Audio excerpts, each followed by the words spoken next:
Hello dears, വൈകുന്നേരം ചായക്കൊപ്പം കഴിക്കാൻ വളരെ സ്വാദിഷ്ടമായിട്ടുള്ള ഒരു ഉണ്ടം പൊരിയുടെ റെസിപ്പിയാണ് ഇന്ന് ഞാൻ ഷെയർ ചെയ്യാൻ പോകുന്നത്. ചില ചേരുവകൾ നമ്മൾ ഇതിൻ്റെ കൂടെ ചേർക്കുകയാണെങ്കിൽ ഉണ്ടം പൊരിക്ക് വളരെ നല്ല ടേസ്റ്റ് ആയിരിക്കും. അപ്പോൾ വളരെ സ്വാദിഷ്ടമായിട്ടുള്ള ഈ ഉണ്ടം പൊരി എങ്ങനെയാണ് തയ്യാറാക്കുന്നതെന്ന് നോക്കാം. ഒരു ബൗളിലേക്ക് 2 കപ്പ് ഗോതമ്പ് മാവ് ചേർക്കുക. ഗോതമ്പ് മാവാണ് ഉണ്ടം പൊരി ഉണ്ടാക്കാൻ നല്ലത്. ചിലർ മൈദയിലും ചെയ്യാറുണ്ട്, പക്ഷെ ഗോതമ്പ് പൊടിയിലാണ് ഞാൻ ചെയ്യുന്നത്. ഇതിലേക്ക് ടേസ്റ്റിനുള്ള ഉപ്പ് ചേർക്കുക. 1/2 ടീസ്പൂൺ വലിയ ജീരകം ചേർക്കുക, പകരം ചെറിയ ജീരകവും ചേർക്കാട്ടോ.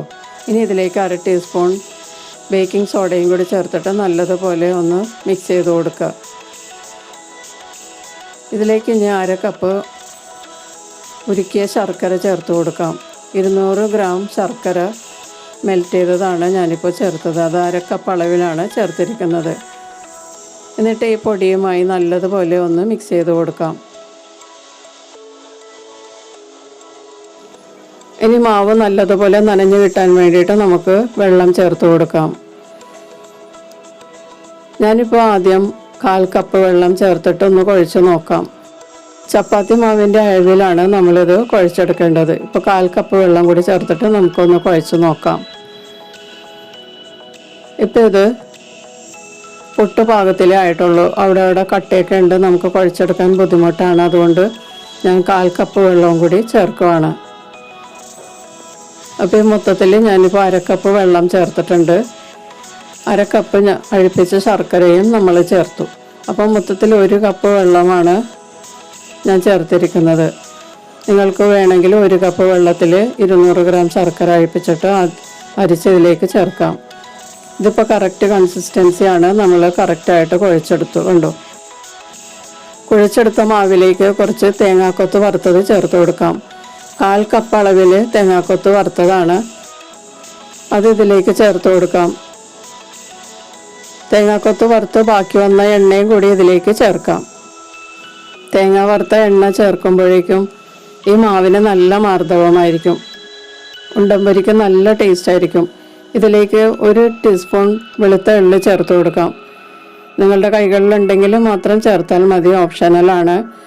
എള്ളൊക്കെ ചേർക്കുന്നത് വളരെ നല്ലതാണ്. എള്ളിൽ ധാരാളം കാൽഷ്യം അടങ്ങിയിട്ടുണ്ട്. വെളുത്ത എള്ളിന് പകരം കറുത്ത എള്ള് ചേർത്താലും മതി കേട്ടോ. ഇനി ഇത് നല്ലതുപോലെ ഒന്ന് കുഴച്ചെടുക്കാം. തേങ്ങാക്കൊത്ത് വറുത്തതും എള്ളും ഈ മാവുമായിട്ട് നല്ലതുപോലെ മിക്സ് ആവുന്നത് വരെ കുഴച്ചെടുക്കുക. അതിനുശേഷം നമുക്കിതുപോലെ ചെറിയ ചെറിയ ഉരുളകളാക്കി എടുക്കാം. ഒരു ചപ്പാത്തി മാവിൻ്റെ വലിപ്പത്തിൽ ഇത് ഇങ്ങനെ ഉരുട്ടിയെടുക്കണം. അതിനുശേഷം നമുക്ക് ചൂടായ എണ്ണയിൽ ഫ്രൈ ചെയ്തെടുക്കാം. ഞാനിവിടെ ഒരു പാനിൽ വെളിച്ചെണ്ണ ചൂടാക്കി ഇട്ടിട്ടുണ്ട്. ഇതിലേക്ക് നമുക്ക് ഈ ഉരുളകൾ ചേർത്ത് കൊടുക്കാം. മീഡിയം ഹീറ്റിൽ വേണം ചേർത്ത് കൊടുക്കാൻ. ഇതോടൊപ്പം എൻ്റെ ഈ ചാനൽ ആദ്യമായി കാണുന്നവരാണെങ്കിൽ സബ്സ്ക്രൈബ് ചെയ്ത് ഒന്ന് സപ്പോർട്ട് ചെയ്യുക. ബെല്ലൈക്കൺ എനേബിൾ ചെയ്ത് എൻ്റെ അടുത്തടുത്ത വീഡിയോസും ഉറപ്പുവരുത്തുക. 1 മിനിറ്റ് മീഡിയം ഹീറ്റിൽ നല്ലതുപോലെ ചൂടാക്കിയതിന് ശേഷം തീ കുറച്ച് വയ്ക്കണം. മീഡിയം ടു ലോ ഹീറ്റിലോട്ട് കുറച്ച് വെച്ചതിന് ശേഷം എണ്ണ എത്താത്ത ഭാഗത്തേക്ക് നമുക്ക് സ്പൂൺ കൊണ്ട് എണ്ണ കോരി ഒഴിച്ച് കൊടുക്കാം. ഈ ഉണ്ടംപൊരിയുടെ പുറത്തേക്കൊക്കെ എണ്ണ എത്താത്ത ഭാഗം ഉണ്ടാവും, അങ്ങോട്ടൊക്കെ നമ്മൾക്ക് എണ്ണ കോരി ഒഴിച്ച് ഫ്രൈ ചെയ്തെടുക്കാം. ഒരു സൈഡ് മുരിഞ്ഞ് കഴിയുമ്പോൾ തിരിച്ചിടാം.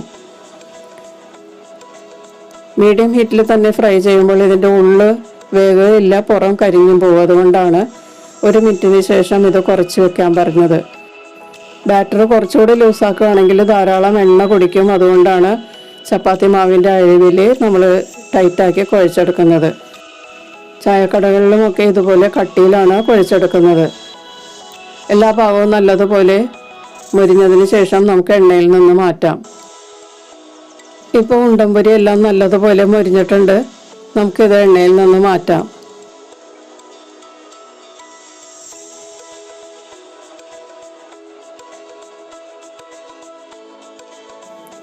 ഇനി ബാക്കിയുള്ള ഉരുളകളും കൂടി നമുക്ക് പൊരിച്ചെടുക്കാം. ബാക്കി 3 ഉരുളകളാണ് ഉണ്ടായത്. അതും കൂടി നമുക്ക് ചൂടായ എണ്ണയിലേക്ക് ഇട്ടിട്ട് ഫ്രൈ ചെയ്തെടുക്കാം.